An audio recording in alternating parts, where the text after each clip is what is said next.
Amazing grace, how sweet the sound that saved a wretch like me. So, disciples, not drama.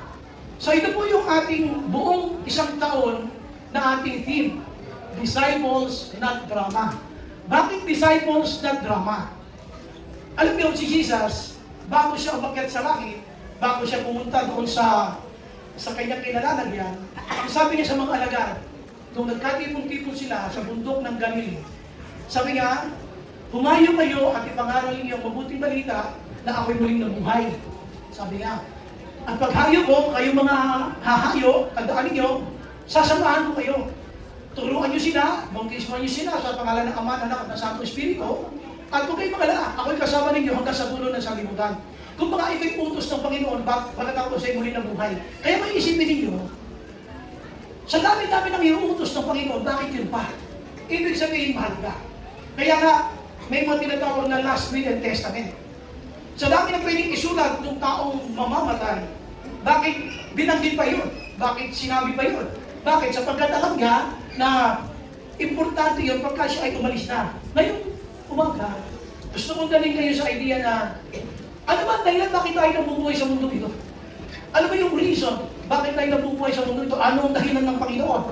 Alam niyo, hindi tayo nabubuhay para gawin ang gusto natin. Ulitin ko po ha, hindi tayo nabubuhay para gawin natin ang gusto natin sa buhay ito. May dahilan ang Panginoon bakit kanya binubuhay pa. Hindi ka ba nagtataka? Bakit nung panahon may sakit ka, gumagaling ka? Dahil mo ang Diyos mahabagin? Oo, mahabagin. Pero ba't ka gumagaling? Ba't yung iba namamatay? Na-hospital ka na ba? Bakit ikaw gumaling pero yung na-hospital namatay? Hindi mo naiintindihan bakit pag panahon ng kakapusan, yung iba umaabot na maghingi ng limos sa kalsada, pero ikaw may nakakain ka hanggang ngayon. Ano ang dahilan ng Diyos? Upang ikaw ay mapakinabangan sa kaharian ng Diyos. Yun ang plano ng Panginoon. Yung makilala mo siya, maglingkod ka sa Kanya, at gamitin ang Diyos ang buhay mo na maging instrumento upang yung mga taong naliligaw ay maitama ng landas. Yun ang layunin ng Diyos. Kaya may mga answered prayer tayo. Kasi pag ang Diyos hindi sumugot sa mga panalangin natin, paano kaya magiging instrumento pagpunta sa ibang mga tao na paliwanagan tungkol sa kabutihan ng Diyos? Hindi nila maiintindihan ito. Pero salamat sa Panginoon, may mga taong katulad natin na nakakilala sa Kanya at tayo ang inuutusan ng Panginoon na humayo. Ngayon, ang tema na ito na nakikita niyo sa harapan, na disciples, not drama, ibig sabihin po niyan ay marami sa atin, punong-puno ng drama sa buhay. Ang dami natin drama. Konting ibot, iyak. Konting ibot, galit kay kapitbahay. Puro tayo drama. Nag-post lang si kaibigan mo ng ganito, tingin mo, ikaw na pinariringan. Lahat, drama sa atin. Puno-puno tayo ng drama at kapag nag-concentrate ka sa mga kadrama sa buhay, hindi ka na uunlad. Hindi ka na uusad. Wala ka nang ibang gagawin, kundi mag-focus ka na lamang sa buhay na malungkot, buhay na miserable, buhay na masama ang loob. Pero dito, bakit mayroong disciples? Kasi si Lord gusto kang gamitin. Gusto kang gamitin ng Panginoon na maging tagapag-akay ng mga taong ligaw na hindi nakakilala sa Kanya. Gusto ng Panginoon, imbis na mag-focus ka sa mga kadramahan sa buhay, na ang ginawa ng gaayos niyan, ay mapakinabangan ka niya na mag-reach out ng mga taong hindi nakakilala sa Diyos. Kaya ang team natin, disciples, not drama. Isipin niyo na lang ito. Balikan niyo yung nakaraang taon ninyo. Last year was 2024. Marami sa ating dito, last year, bago pumasok ang taong 2024, mag-January pa lang last year, may mga plano ka na. Tama? May plano ka for the past year, 2024. Kaya lang, bakit hindi natupad? Kasi nag-focus ka sa mga kadramahan sa buhay. Yan o. Kaya yung pangarap mo last year, hindi natuloy, walang natupad. Kung hindi man natupad, hindi nagpatuloy na udlot. Sa ibang salitang Tagalog na bimbing. Sa ibang salitang Tagalog na balang.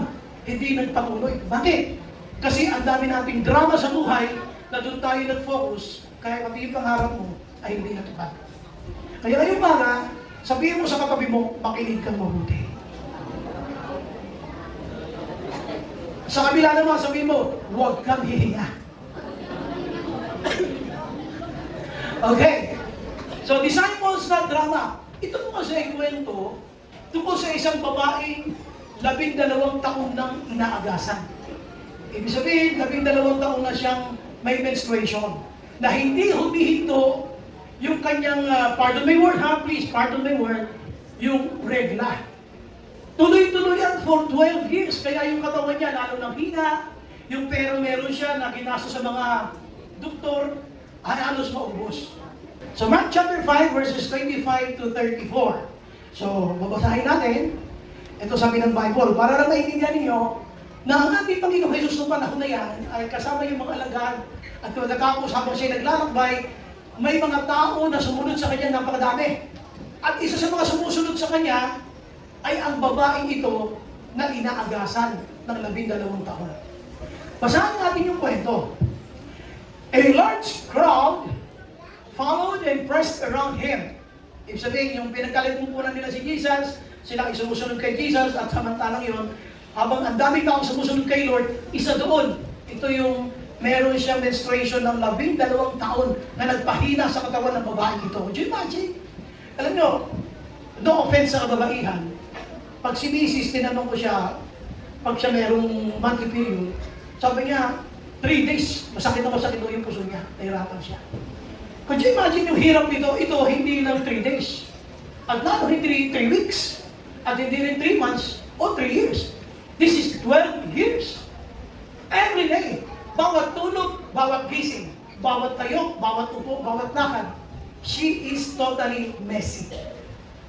Messy siya dahil walang hinto na 12 taon siyang inaagasan.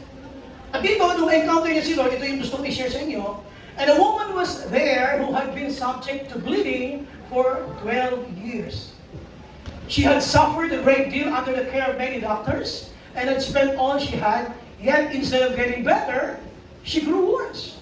Kumbaga, instead na dapat siya ay bumuti dahil na ang dami nang pinagpuntahan niya mga dumagagamot, instead na siya bumuti, lalo pa siyang lumala. Yet, sabi niya, instead of getting better, she grew worse. When she heard about Jesus, ito na. When she heard about Jesus, she came up behind him in the crowd and touched his cloak. O baka nung narinig niya itong Jesus na nagdaraan sa lugar na yun, ang sabi ng Bible, ay lumapit siya rito, galing siya sa likuran. Kasama yung mga tao sumusunod sa kanya na nagsisiksingan. Sabi dito ng Bible, she came behind him in the crowd and touched his cloak because, sabi nga rito, she thought, if I just touch his clothes, I will be healed. Kapag nahawakan ko, kahit na lang laylayan ng kanyang damit, ako ay kagaling. Immediately, her bleeding stopped. Wow. Immediately, her bleeding stopped, and she felt in her body that she was freed from the suffering. So doon pa lamang sa kanyang pag-iisip na mahawakan ko lang, kahit laylayan ni Jesus.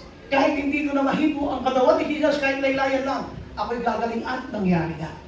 At nung mangyari yun, sabi ng Bible, agad, immediately, her bleeding stopped at siya ay nakalaya mula doon sa kanyang pagdurusa na dinadanas.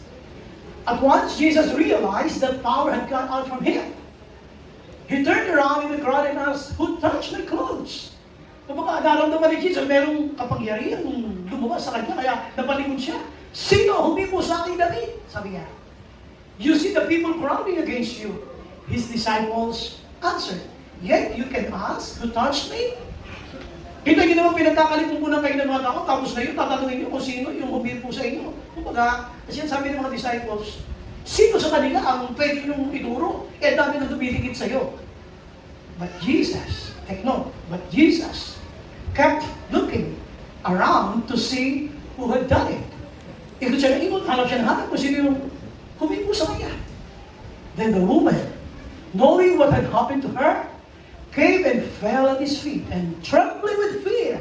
At siya ay nagpatira pa na may pagkatakot at sinabi niya rito ang buong katotohanan. He told him the whole truth. He said to her, sabi ni Jesus, daughter, your faith has healed you. Go in peace and be free from your suffering. Dito tingnan niyo, no? This woman was living in drama for 12 years. Siya nabubuhay ng 12 taong kadramahan sa buhay. Pero nung ma-encounter niya si Jesus, huminto ang drama. at nagkaroon ng kalayaan mula sa kaparusahan ng pagdurugo na kanyang nararanasan. Alam niyo, sa buhay natin ngayon, kung gusto mong mahinto yung kahirapan, ang pagdurusa, kailangan mo si Jesus.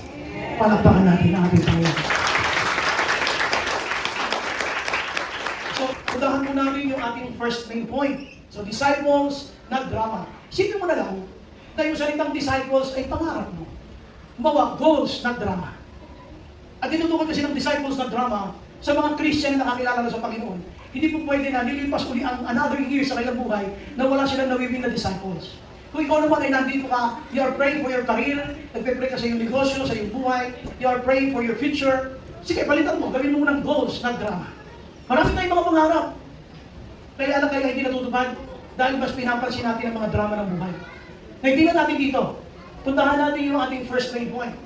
Sabi dito ng Bible, kung titingnan ninyo, when she heard about Jesus, the description was, ang paliwanag ng Bible tungkol sa babaeng inaagasan, 12 taon siya na dinudugo, at pagkatapos ang sabi ng Bible, doon sa 12 years na yan, pumunta siya sa iba't ibang mga doktor, at naubos ang kanyang kayamanan, at ang masakit, instead na siya ay gumaling, lalo pa siyang lumala.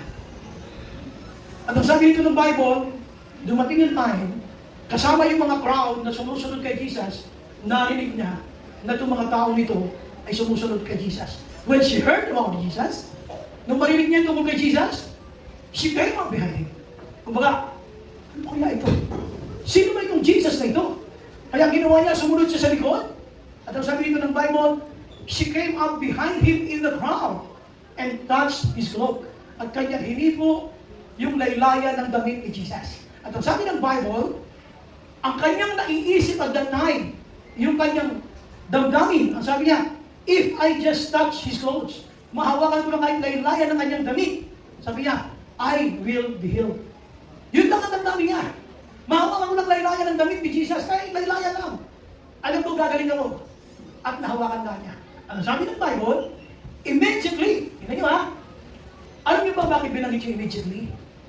Para mabigyan ng contrast, yung kanyang 12 taong pag-aantay na kagalingan. Sumubok siya sa lahat ng mga maggagamot sa kanyang sakit, at hindi siya gumaling, naubos ang kanyang kayamanan, lalo siya naghirap, at ang masakit, instead na siya gumaling, lalo pa siyang lumala. 12 taong pagdurusa, nung ma-encounter niya si Jesus, agad-agad, immediately, her bleeding stopped. Nung ma-encounter niya si Jesus, yung drama ay huminto. At kita-kita natin dito kung paano pinagpala ang babae dito. Ano yung number 1 natin? Kung gusto mo talagang makawala sa mga pagdurusa mo, at gusto mo makamit yung mga pangarap mo this year, sabi nga natin, disciples na drama, kung gusto mo, goals na drama. Pangapangarap ko, hindi kadramahan. Ano number 1 yung tinatawag natin na decision to stop? Desisyonan mo ang paghinto ng mga drama sa buhay. Don't entertain dramas.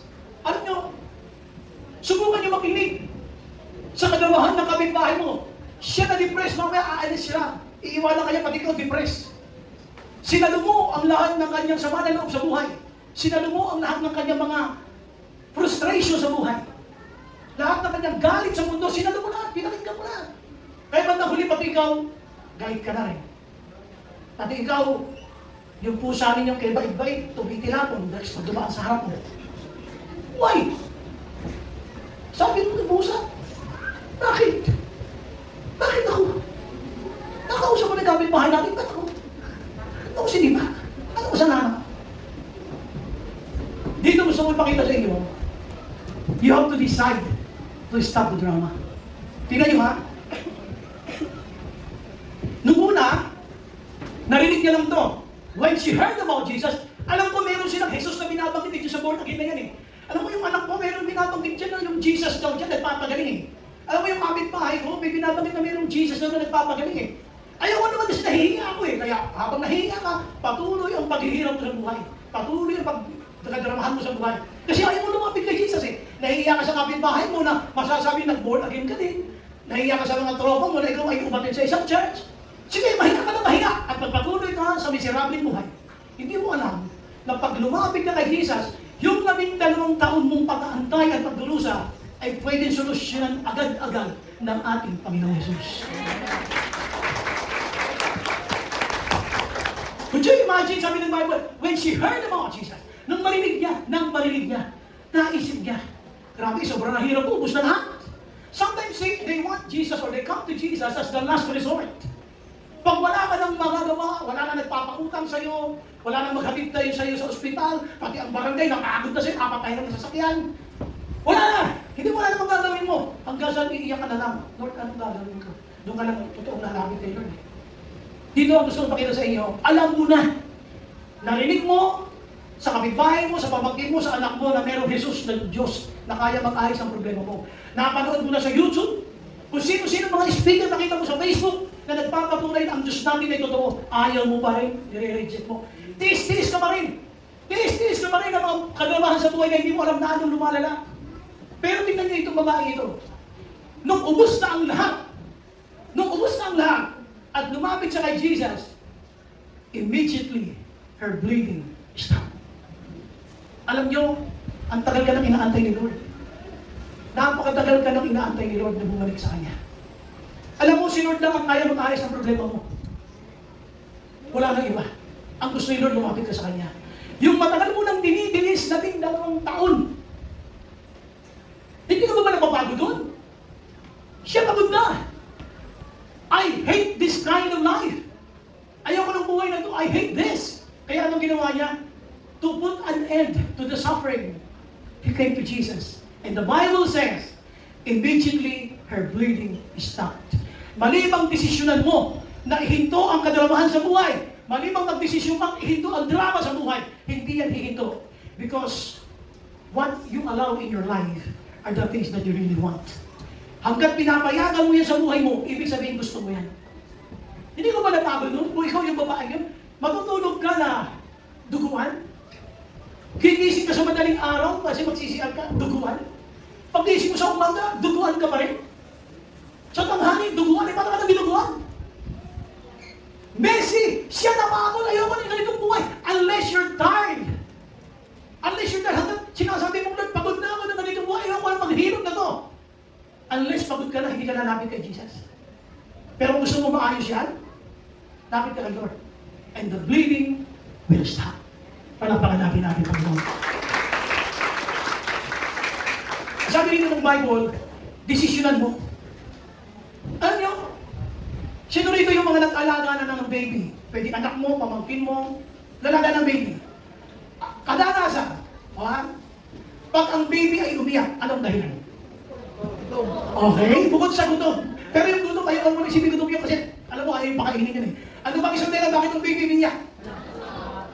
Naantok? Sige. Okay, naantok. Ano ba? Hindi pa iyak eh. Ano ba? Pagka ang baby umiyak, anong dahilan? Ano mo yan? May nararamdaman. Mga nagingipin, sabi nga nila. Ano ba? Yun! Pag ang bata umiyak, isang dahilan, basa. Naintindihan nyo? Gusto pa rin ka ng anak namin. Di ba kailan panahon natin, lampin. Ngayon sila, diaper. Ewan sa inyo. Alam nyo panahon namin nun, ano lang lampin at napakalaking tulong ng Sunrocks. Parang alis mo lahat yung dumi ng bata doon. Kaya ko itong kinukwento, listen. Kahit ang bata, ayaw manatiling basa. The child wants a change. Hindi ko mabud ba na ako? Kailan mo dinesisyon ng this kind of drama in my life must be stopped? Hanggang kayo mapaiyak ng jowa mo na yan. Dahil kayong galit-bate, hindi naman siya nagbabago. Stop the drama. Kung di talaga kayo para kay Lord, kalooban ni Lord, himalay muna. Mag-focus siya kay Lord. Palampakan natin si Lord. Sino puro paiyak? Puro paiyak. Hindi ba kayo magkasama? Wala lang ginawa siya, kundi puro sa panaluan, iyak. Pero teka nga muna. Hindi ba kita asawa? Grabe na yung sama na ito na inaabot ko sa iyo. Stop this! Kung hindi ka para sa akin, hindi ka talaga para sa akin. Pero unahin ko maglingkod sa Panginoon mula ngayon. Kaya pala tayo siya. So mga kabataan natin, parang sabon na sabon. So dito, stop the drama. You have to decide. Tandaan nito ang paghinto ng mga kadrama sa buhay, dinidesisyonan. Dinidesisyonan niya. Alam mo nang ninuno ko kayo, pagbalik sa iyo, I love you daw ulit.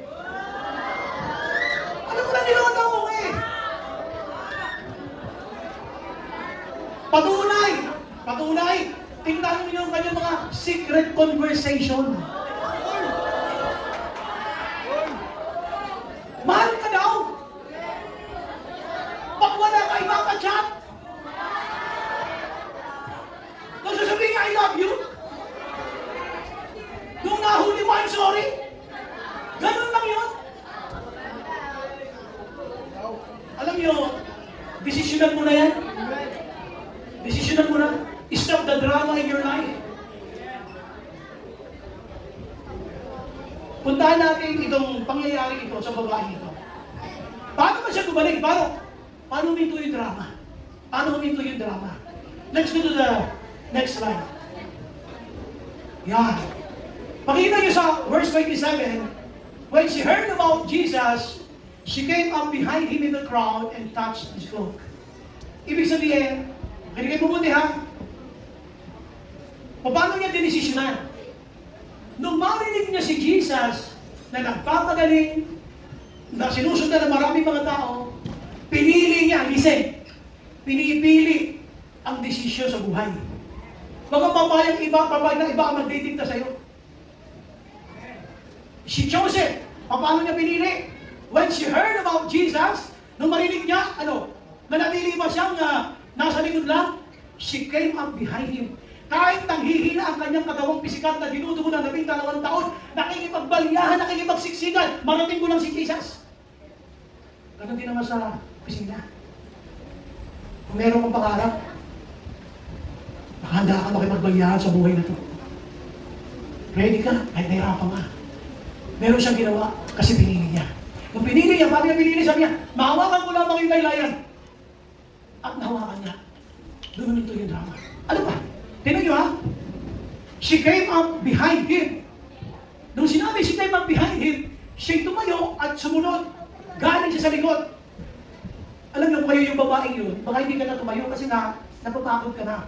You now have your excuses. Meron ka ng excuses para huwag magpatuloy. At pwede mong sabihin pagkatwirala na, wala na, hindi na mangyayari siguro sa akin nang tumaling pa ako. Wala, hindi ko na kaya, nalalambot ako eh. Pero siya, sabi ng Bible, she chose it. Pinili niya. Napunta natin yung pangalawa. She chose it and then she chased it. Hinabol niya. Paano niya hinabol? Sabi ng Bible, ang babaeng ito, she had suffered a great deal under the care of many doctors and has spent all. Remember, naubos lahat ang kanyang kayamanan sa mga doktor na to. She had spent all she had. Yet instead of getting better, she grew worse. Lalo siyang lumala. Pero ito nga, sabi ng Bible, when she heard about Jesus, she came up behind him in the crowd and touched his clothes. Hindi lang siya lumakad, siya din ay humipo. If you want to decide to stop the drama in your life, you have to choose it and you have to chase it. Hindi mo lang siya pipiliin, kundi hahabulin. You check. When she heard about Jesus, she came up. Coming. It's an action word, it's a verb. Pagdating dito, sabi ng Bible, nung makarating na siya kay Jesus, she touched. Again, another action word. It's a verb. If you want to change your life, put an action into it. Gusto mo magagong buhay mo at hindi ka na mabuhay sa kadramahan, samahan mo yan ng aksyon para huminto ang mga drama sa buhay. Palakpakan natin Panginoon. Decision to stop. Kailangan mag-decide ka. Hindi ako pwedeng habang panahon na lamang ako namumutang. Dapat ngayon, ikaw na nagpapautang. Sino hindi natutuwa natin mangungutang ka sasabihin ng inutangan mo? Sorry, walang budget na ipahiram sa iba. Dapat na paligtay kung wala mo na nagpapahiram. Amen ba? Hindi pwede yung, okay na magtinda ng banana Q, magtinda ng, sabihin, kamote Q, pero dapat paglipas ng panahon, ikaw na ang supplier ng mga bananas at ng kamotes sa lahat ng nagbabanana Q. Supplier ka na dapat, hindi pwedeng talapinda ka lang. You have to stop the drama. Dito sabi ng Bible, you have to choose it and you have to chase it. Yung babae yun, pinili niya. Ang tapos siyang piliin, hinabol niya si Jesus. Bakit? Kasi kung hindi niya hinabol si Jesus, hindi niya mahawakan yung kanyang laylayan. Kaya kumusta ka? Ano yung mga pinapayagan mo kadramahan sa buhay mo? Ikaw lang nakakalam mo. Unless you decide to stop it, it will not. Sabihin natin na magtutuloy, it will not continue. Gusto mo huminto yan? Desisyonan mo huminto. At hindi pwedeng wala kang gagawin. You have to do something. Now, punta tayo sa number 2. So, ano yung ating theme? Sige nga. Ano yung ating theme? Ano yun? Ano yung theme natin? Yes. Now, puntahan natin yung number 1 and number 1. Decision to stop. Okay, punta tayo sa number 2. Ito yung number 2. Yan. In-explain ulit ng Bible. In-explain ulit ng Bible. Habang ang mga tao ay sumusunod kay Jesus, and a woman was there. Habang ang mga tao ay nagkakalimutan, si Jesus ay kanilang sinusundan, and a woman was there who had been subject to bleeding for 12 years. Did you imagine, ha? Siya ay dinudugo ng 12 taon. Wow. 5 weeks, 2 weeks, isang buwan na walang bangon-bangon dahil sa nararamdaman, napakahirap noon. 12 years. 12 years. Oh. Sabi ng 26, she had suffered a great deal under the care of many doctors. Sobra. Dami manggagamot. Ang dami manggagamot. Na instead na siya ay napagaling, lalo siya tumala. She had spent all she had. Ubus na lahat ng savings mo. Ubus na lahat ang laman ng Gcash mo. Pero nilola ko pa rin hanggang ngayon. Panahingi ng loan, tumala may chat-chat na iba. Tama na. Sabi mo sa katabi mo, tama na. Tama na. Kapikit mo sa braso mo, tama na. I've made up my mind. Nagsinga ako, tama na. Tama na. This must be stopped. This should not continue. Only number 2, sabi ng Bible. Yet instead of getting better, sabi ng Bible, she grew worse.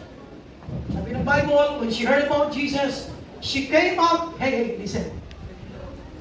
When she heard about Jesus, she came up behind him. So nung marinig niya si Jesus, na nandun sa lugar na yun, siya ay sumunod kay Jesus, galing sa likuran. She came up behind him, in the crowd, and touched his clothes. So palagay niyo ba si Jesus, aabutan ng babaeng ito na dinudugo na 12 taon kung siya ay nagkapang lang? Hindi niya ito aabutan. Siya ay tumayo, nakipagbalyahan sa buhay hanggang sa inabot niya ang laylayan ng Panginoon. Number 1 is decision to stop, and number 2 is the determination to stand. Ito yung determinasyon tumayo, lumaban. Hindi pumayag na ginupo siya ng 12 taon pagdurugo ng kanyang katawang pisikal. She stood up. Marami sa atin ayaw nang lumaban. Ginawa ng lisensya yung kahirapan ng kanyang pisikal na mga katawan at ayaw na niya mag-improve pa. Eh ako, hindi kasi ako ganito, hindi ako kasi ganyan. You can still improve. Alam niyo ba na ang daming mga tao na matagumpay? Kasi hindi sila pumayag na magpatuloy ang kahirapan nila maging lisensya para di sila umulan. Ang dami. I'll give you one. Isang halimbawa, kilala ang Pangulo ng Amerika, si Abraham Lincoln. Yan o. Nung kabataan ni Abraham Lincoln, sabi ng kanyang history, lumaban siya sa giyera ng kanyang rango kapitan. Pero pagkatapos ng giyera, pagbalik niya, naging private na lang siya, na-demote siya. Ang saklang dun. Dami kang kapitan, pagkatapos ng giyera, private ka na lang. Matinting kadrabahan mo. Ayoko na. Ayoko na dito sa US. Ayoko na. Pero hindi huminto eh. Marami siyang mabinok sa negosyo na siya'y nabigo. Na-bankrupt 2 beses. At 26 na beses na kampanya para sa mga politika na makikipaglaban sa ibang posisyon sa Amerika. Talo! 26! Sipin mo yun. Pero si Abraham Lincoln, sabi nga ng kanyang background, nung siya ay nanalo bilang Pangulo ng Amerika, hindi po siya graduate ng college. He was a college dropout. Nung siya maging Pangulo ng Amerika, hindi siya college graduate. Pero sa dinami-dami ng mga karanasan niyang ito, Magdadrama ka na lang niya sa buhay. Wala, ginagaya magdatagumpay, ayaw mo na. At hindi mga binanggit dito. Yung mga binanggit ko noon, na si Abraham Lincoln, tatlo sa kanyang anak, pag mag-iedad 18, namamatay. Tatlong anak niya. Basta mag-18, patay, patay, patay. Huminto ba sa buhay? Hindi. Determinado siyang tumayo hanggang siya ay nagtagumpay. Kaya, magka-focus sa kadramahan sa buhay. Wala kang mararating na tagumpay kapag ang focus mo ay drama sa buhay. Palampakan natin ang ating Panginoon. Kung i-atras nyo yan, i-atras lang natin. Tingnan nyo ang ginawa ng babae. 12 taon siyang inaagasan. Alam nyo, kayo mga babae, kung gaano kahirap na dinadanas niya. Mas ramdam nyo yan, mas naiintindihan, mas makaka-relate kayo sa kanya. Pero sinasabi rito ng Bible, nung marinig niya si Jesus ay nando doon, sinikap niyang tumayo. She came up behind him. The determination to stand. Determinado ka ba bang tumayo? Determinado ka ba bang lumaban sa buhay nito? Determinado ka ba bang magtagumpay? Yung babae ito, wala na akong pera. Financially broke na ako, wala na akong laman na Gcash ko. Kasi nakuubos na nga sa kapagpapagamot. Hindi na nga siya gumaling, lalo pang lumala. O hindi, nasa iyo na lahat ang katwiran para huwag na lumaban sa buhay. Kaya wala. Manlilimos na lang ako. Hayaan ko na lang mamatay ako ng ganito. Hindi. Hindi pumayag yung babae. Determinado siyang tumayo ulit. At kaya nung siya tumayo ulit, at nasabihin ito ng Bible, nung matouch niya na yung cloak ni Jesus, immediately, she was healed. Amen? O, isa pang para sa ating Panginoon. So, ito sinasabi natin na, kung titignan niyo si Abraham Lincoln, na isang pang halimbawa sa mundo. Ang isang kilala natin na si Michael Jordan. Si Michael Jordan, alam naman natin kung gaano kahusay sa basketball pag pinag-usapan sa NBA. Pero alam niyo, nung kanyang high school pa lang, nung siya lumalaban, yung coach niya, inalis siya, try out pa lang. Hindi niya alam kung gaano kagaling si Jordan. Kaya nagulat na lang siya nung NBA player na to. Sabi niya, I would have regretted that decision. Sana hindi ko siya inalis sa team. Ngayon, ito sabi niya, paano nakita ko ba si Jordan? Ayan, sabi niya, I have missed more than 9,000 shots in my career. Sa aking career, sabi niya, mahigit 9,000 ang mga missed na tira ko. Dami kong mga miss, yung hindi ko mapasok. I have lost almost 300 games. Alam nila, magaling daw ako, pero natatalo din kami. Almost 300 games ang naipatalo ko. At 26 na pagkakataon, binibigyan nila sa akin yung bola to take the winning shot. And I missed. So, wala na. Naku, nakakaya naman sa mga kasama ko sa team ko. Hindi na ulit ako titira kasi 26 na beses. Ayun o. Kaya ang sabi nga rito, I have failed over and over and over again in my life. At then sa dami na aking kabiguan na yan, nalaman ko na kung paano ang magtagumpay. And that is why I succeed. Palapakan natin natin ang mga. Kung baka sa dami ng kanyang kabiguan dinanas, na-master na niya. At lumaban siya hanggang sa siya na nga ay nagtagumpay. So mga kapatid, huwag kang pumayag na dahil nabigo ka, ayaw mo nang sumubok. Hindi porque ikaw ay hindi nagtagumpay sa unang negosyo mo, ayaw mo na, at sasabihin mo, hindi para sa nila. Hindi pwedeng isang apply mo pa lang, na hindi ka natanggap, at sasabihin mo, hindi para sa iyo yung work na yan. Maybe you have to improve yourself. Improve your total package. Ano pa ang talagang requirement nila? Baka wala talaga ako nun. So dito gusto ko lang sabihin, if you want to stop the drama in life, be determined to stand. Kahit nahihirapan ka, kahit ano sinasabi ng kapitbahay mo, pag pinakinggan mo sila, hindi naman sila magpapakain sa anak mo nagugutom. Hindi naman sila ang mahihirapan sa pagbabayad sa mga taong dapat mong bayaran kung pakikinggan mo sila. Ano dapat mong gawin? Pagbutihin mo. Galingan mo ba? Husayan mo ba? Dahil ang Diyos ay nakaback up sa mga anak ng Diyos. Nakaback up si Lord sa'yo. Huwag kang matakot.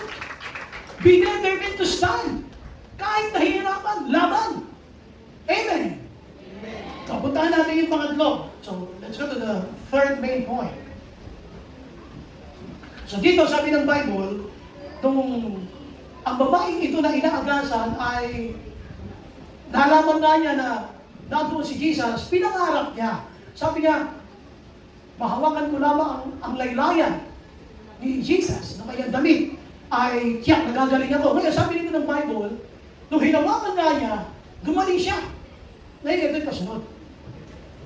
At once, Jesus realized that power had gone out from him.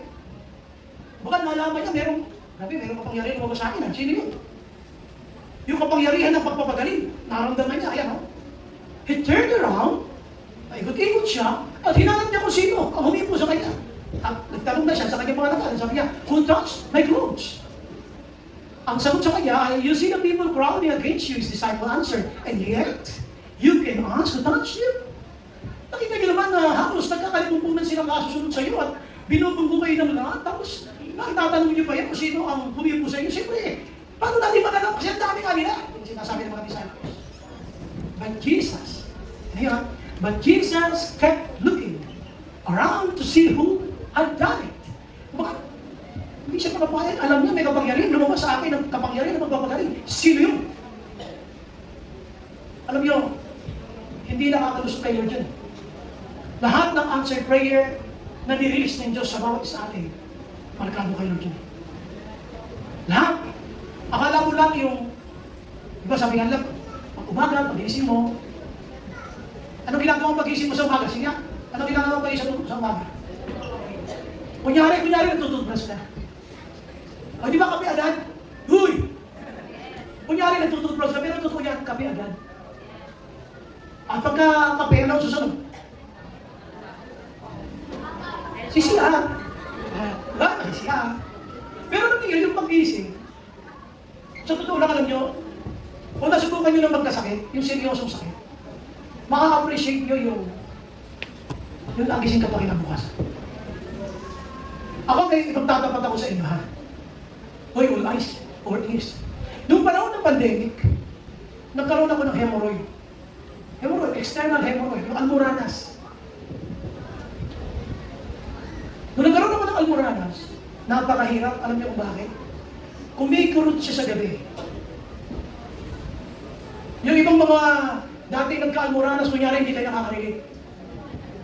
Kunyari ako na nakakaalam. Noong ako ay nagkaroon ng almoranas, ang hirap. Paano meron na? Bisan, pati pagdumi mo, ipapanalangin mo. Noong nangyari sa akin, pati pagdumi mo kasi nga, pag naupo ka dyan, mapapanat yung balat at dudugo. Kaya nung pati pagdumi ko, nananalangin ako, Diyos ko, ganito makadesperado itong buhay ko. Pati pagdumi kasi magdudugo siya kasi na may almoranas po ako. At minsan, nagtanong ako sa isang kaibigan na nurse, sabi niya, Pastor, uminom ka ng mefenamic acid. Pangtanggal ng pain. I tried. Ilang beses, so pinag-aralan ko, grabe palang effect ng mga pain reliever sa kidney. Kaya hininturo ko siya. So ano gagawin ko? Alam niyo ba, may mga gabi na magkagabi kami ni Mrs. Hindi niya alam, umiiyak ako sa kilo. Paggabi kami ni Mrs. Pero ako, umiiyak ako sa sobrang sakit. Ano niyo parang nawawala? Naglalagay lang ko ng ice cubes doon sa part na yun. Pag nalamigan siya, naku-comfort ako. Tapos, pag tunaw na uli yung yelo, wala na, basang-basahin na yun. Iniis ko yun. Buwan din yun. Buwan. Kaya nung gumaling ako, grabe pa sa salamat ko sa Diyos. Yun, buwan lang yun, at almoranas lang yun, hemorrhoid. Ito na 2 taong na inaagasan, na may hirap na yun. Walang hinto, continuous flow. Paano magiging maayos ang katawan mo? Sisigla ka ba? Pag hindi maayos ng mga katawan mo, lalo mo niyang igugup mo ang iyong katawang pisikal. Napakahirap nun. Kaya nung makaranas ng agali niya rin ng babaeng ito, alam na alam ni Lord na may lumapit sa kanya na napakasincere na kanyang faith. At nung marilis yung kagalingan, yung kapangyarihan ng pagpapagaling, alam ni Lord may lumapit sa kanya.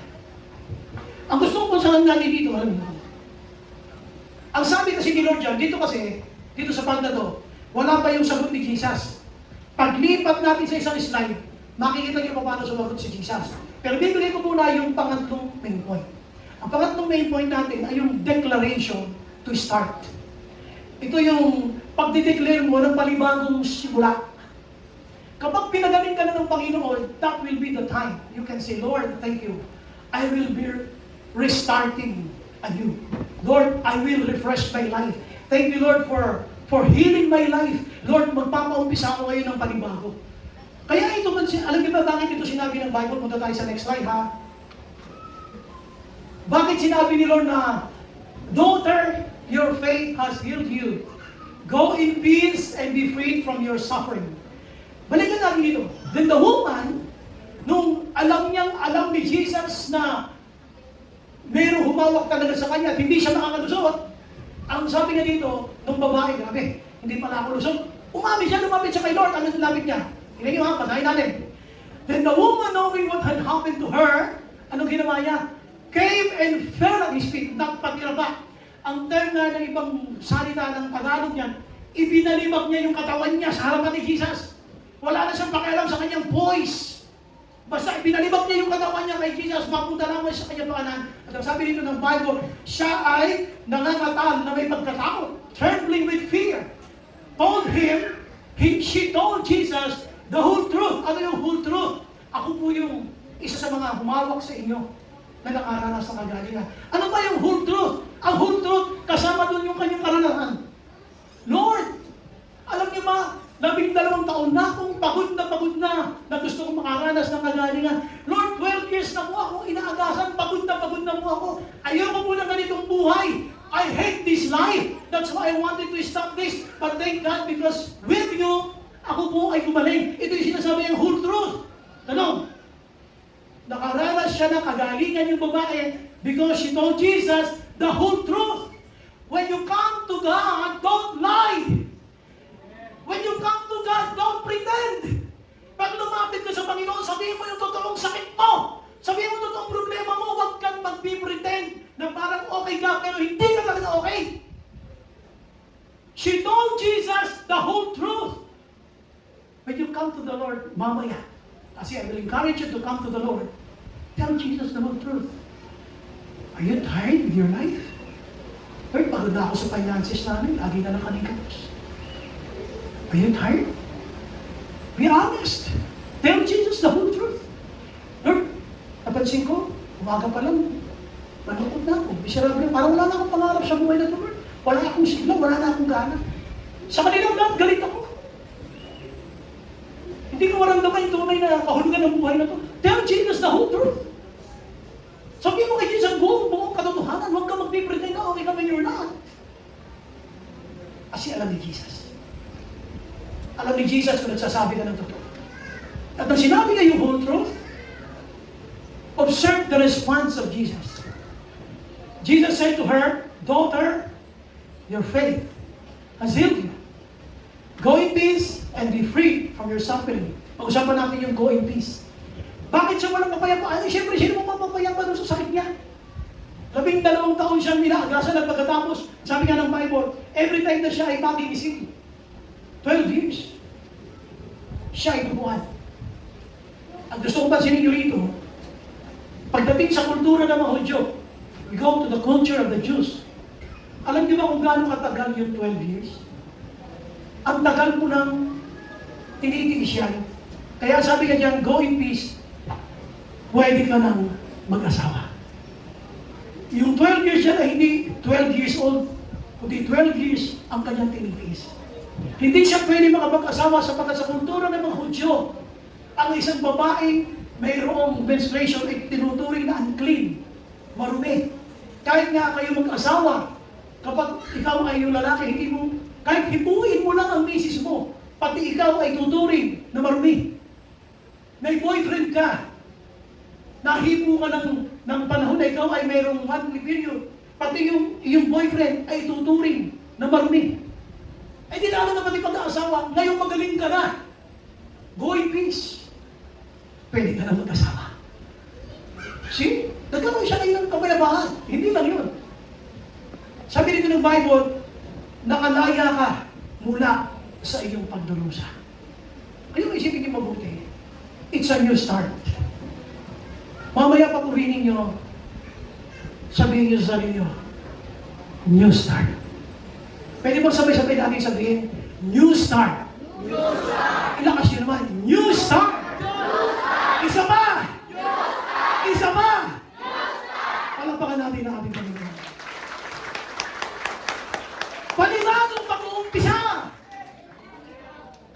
yung katulad ng dati. Panibagong umpisa na doon sa presensya ng Diyos. Magpapanibagong umpisa na tayo. Kaya dito, sabi ng Bible, you are free. Malaya ka na mula sa iyong pagdurusa. Alam nyo, kaya tayo nagtitiis. Mga bagay na hindi dapat pinagtitiisan, tinitiis natin. Kasi ayaw natin lumapit sa Diyos na makatotohanan. You cannot approach God with your heart. Sabihin natin, living in lies. Hindi mo pwede lumapit sa Diyos na ang puso mo ay nabubuhay sa katotohanan. You cannot. You have to ask for His forgiveness. Lord, patawarin mo ako, Panginoon, sa mga kasalanan ko. Lord, gusto ko lumapit sa iyo ng totohanan, Panginoon. Lord, I hate this life. Lord, ayoko na ng kadramahan na ito, Panginoon. Hindi bumuti ang buhay ko dahil sa mga drama na yan.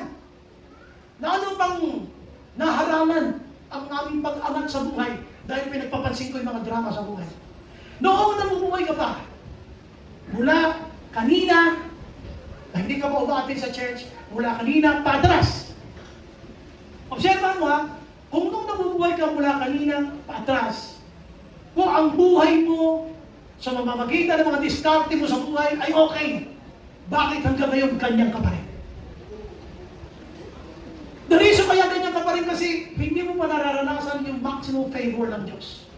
Kapag ang pabor ng Diyos ay naranasan natin sa buhay mo ito, hihinto lahat ng drama at makikita mo ang kanyang pagsama.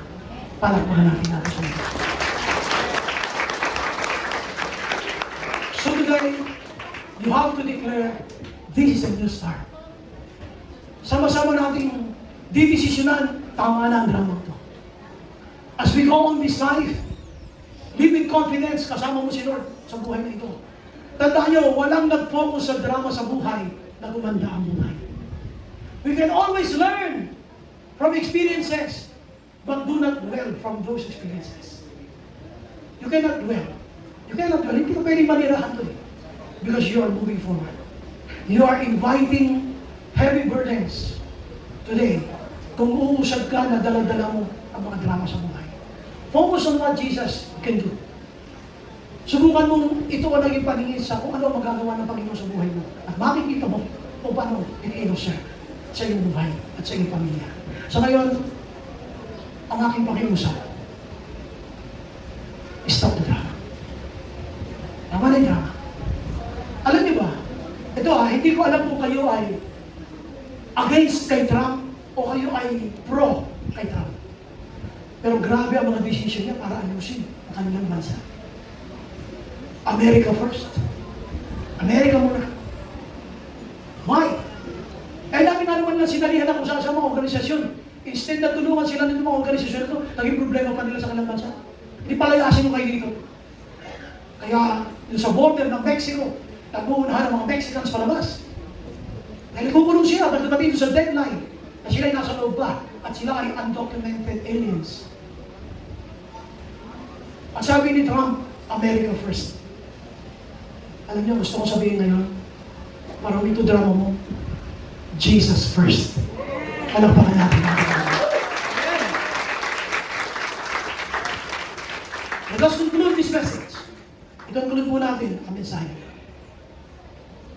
When a Christian's properly set goal is more important than his drama, this not only halfway reached, it's a sure success waiting for him.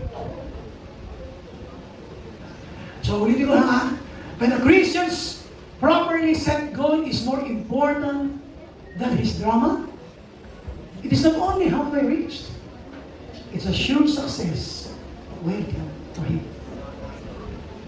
Kapag ang layunin ng isang Kristiyano ay nakaayos, properly set goal, kapag yun ay mas importante sa iyo kaysa makadramahan sa buhay, hindi lang sa panalo ka na ng kalahati, kundi ito isang tiyak na tagumpay na nag-aantay sa iyo. Maganda ang pangarap ng Panginoon. Maganda ang plano ng Panginoon para sa atin. Amazing